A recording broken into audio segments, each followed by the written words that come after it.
ঝাড়গ্রাম থেকে বেলপাহাড়ি বাস ধরবো, ঠিক তখন হিমঝুরি বাতাস লাগলো গায়ে। স্টেশনের শালের ছায়ায় ঠেস দিয়ে দাঁড়িয়েছিলাম একা। একগাল গোপ মুখে হোটেলের কাজের ফাঁকে লেখায় ব্রতী সাম্প্রতিক পত্রিকার সম্পাদক অশোক মহান্তি যেচে এসে আলাপ করলেন। শান্তিনিকেতন হোটেল কাম রেস্টুরেন্ট, ভেতরে গিয়ে বসলাম, চা চপের অর্ডার দিলাম। আমার সাথে পরিচয় হতেই বৃষ্টি নামলো ঝমঝমিয়ে, যেন মরুভূমির বুকে প্রথম বৃষ্টি হলো অঝোর ধারায়। আমি ছিলাম গায়িকা, শিক্ষিকা, লেখালেখি তো ছিলই, হয়ে গেলাম কবি চিন্ময়ী। একদিন সন্ধ্যা ভৌমিক এলো আমার কোয়ার্টারে, সারা রাত হলো গল্প, জানালো সে সমীরণকে ভালোবাসে। সেদিন থেকে সে হয়ে গেল আমার বউ।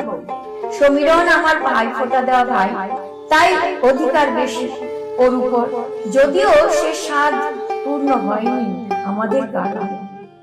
জীবনের পথে সেসব গল্প অপ্রাসঙ্গিক গল্প হয়ে রয়ে গেল, শুধু ধুধু মরুভূমি, দুর্যোগ যেন দেশব্যাপী। তবু আছি, ছিলাম, মিষ্টি মুখ হাসি এবং সবাইকে ভালোবাসি। আমার নদিয়ায় আদি বাড়ি, অচিন পাঠিসম দিদির সাথে থাকি। অনেকেই অস্থির, হিম চোখের দূর থেকে কেঁপেছে বাতাস। এভাবেই কেটেছে আমার 7 দশক। তারপর বহুকাল চুপচাপ। 8 দশকে ঘর সংসার, সন্তান পালন, 05-এ দ্বিতীয় কাব্যগ্রন্থ অন্য স্বর্গের খোঁজে প্রকাশের পরে খুলে গেল দ্বার, এলাম মানুষের দরবারে।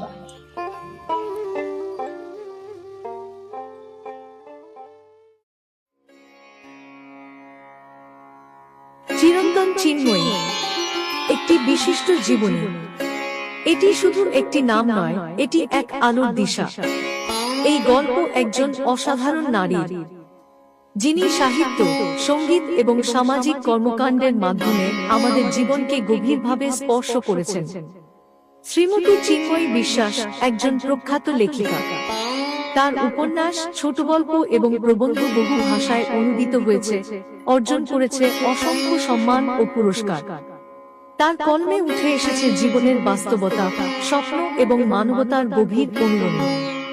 কিন্তু তিনি শুধু লেখিকা নন, তিনি একজন প্রতিভাবান সঙ্গীত শিল্পীও। তার কণ্ঠস্বরকে বলা হয় আকাশের মতো বিস্তৃত, আত্মার স্পর্শকারী। আন্তর্জাতিক মঞ্চে তিনি তার সুরের জাদু ছড়িয়েছেন, বিভিন্ন বয়স ও সংস্কৃতির মানুষের হৃদয়ে বুনেছেন এক অদৃশ্য বন্ধন। একজন সামাজিক কর্মী হিসেবে চিন্ময়ী ন্যায় বিচার, সমতা এবং মানবাধিকারের জন্য নিরলস সংগ্রাম করেছেন। তিনি নিপীড়িত মানুষের কণ্ঠস্বর হয়ে উঠেছেন। তিনি বিশ্বাস করেন প্রত্যেক মানুষেরই প্রাপ্য একটি ন্যায্য সুযোগ। প্রান্তিক মানুষের অধিকারের প্রশ্নে তিনি দৃঢ় আপসহীন। চিন্ময়ী বিশ্বাসের জীবন অসাধারণ অর্জন ও অবিচল প্রতিশ্রুতির এক অনুপ্রেরণামূলক যাত্রা। তিনি একজন সত্যিকারের আইকন। তিনি আমাদের শেখান শিল্প ও সক্রিয়তা একই মুদ্রার দুটি দিক, একসঙ্গে তারা বদলে দিতে পারে পৃথিবীকে। চিন্ময়ীর গল্প শুধু তার নিজের নয়, এটি আমাদের সকলের সম্ভাবনার গল্প। এটি আমাদের মনে করিয়ে দেয় আমরা পারি পরিবর্তন আনতে, এবং একসাথে আমরা গড়ে তুলতে পারি আরো ন্যায়সঙ্গত, আরো সুন্দর এক বিশ্ব। চিরন্তন চিন্ময়ী এক অনুপ্রেরণার নাম।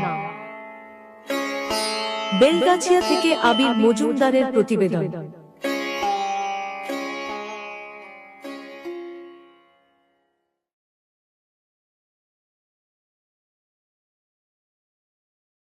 নমস্কার, আমি চিন্ময়ী বিশ্বাস, আন্তর্জাতিক জলঙ্গি পত্রিকার সম্পাদিকা।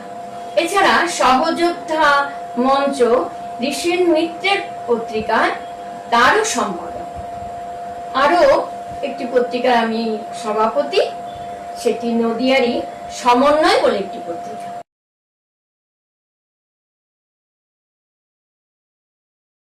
আমি বহু বছর থেকে আন্তর্জাতিক বই মেলাতে আমার দাদা সমীরণ মজুমদারের পত্রিকার বসেছি অফিসের স্টলে।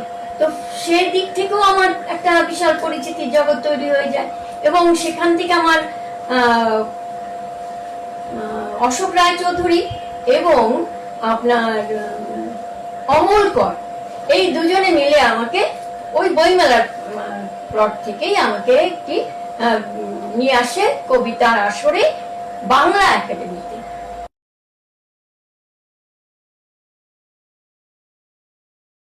আমার জলঙ্গি সাহিত্য পত্রিকাটা যখন আমি করি তো প্রথম আমাকে কৃষ্ণনগরের কবি বন্ধুরাই উৎসাহ দিয়েছিলেন এবং তখনই আমি সেটা সম্পন্ন করতে পেরেছিলাম। কিন্তু আমার এই পত্রিকা করার জন্য আমার অন্যান্য কবিরা, আমার মানে কি বলবো, খুব প্রিয় কবি সাহিত্যিক, তার মধ্যে আছে অশোক রায়চৌধুরী, তার ভিতরে আছেন ঝোড়ো হাওয়া পত্রিকার সম্পাদক অমল কর।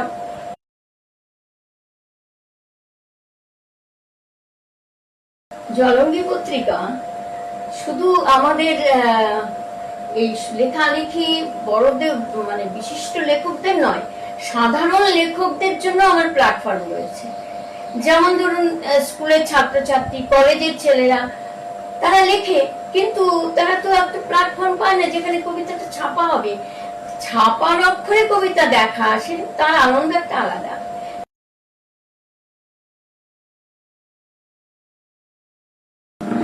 জলঙ্গি পত্রিকা আজকে 2007 থেকে 2026 পুরো 20 বছরে পদার্পণ করল এবং নদিয়া কৃষ্ণ নগর থেকেই আমার জলঙ্গি পত্রিকাটার উৎপত্তি। তো জলঙ্গি চৈতন্যদেবকে নিয়ে লিখবে না হবে? 500 বছরের চৈতন্যদেবের যেবার 500 বছর উত্তীর্ণ হলো, সেই সময় আমি এত মোটা পত্রিকা করেছি, জলঙ্গি পত্রিকা।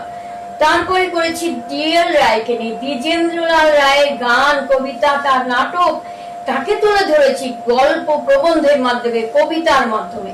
আমি চিন্ময়ী বিশ্বাস, জলঙ্গি পত্রিকার সম্পাদিকা, আর এই বই থেকে একটা কবিতা আমি পাঠ করে শোনাচ্ছি। কবিতার নাম বিশ্বাস্ত। এত মুগ্ধতা শরীরের জলে, তবু চাঁদ ফেলে না ছায়া, ধার দেনা গন্ধ নিয়ে নিশিত অবসর যাপন, বেদনার এসরাজ বাজে শব্দে ও নিঃশব্দে, তবু কেউ পিঠে হাত রাখে ঈশ্বরের মতো। সে ঈশ্বর নয়,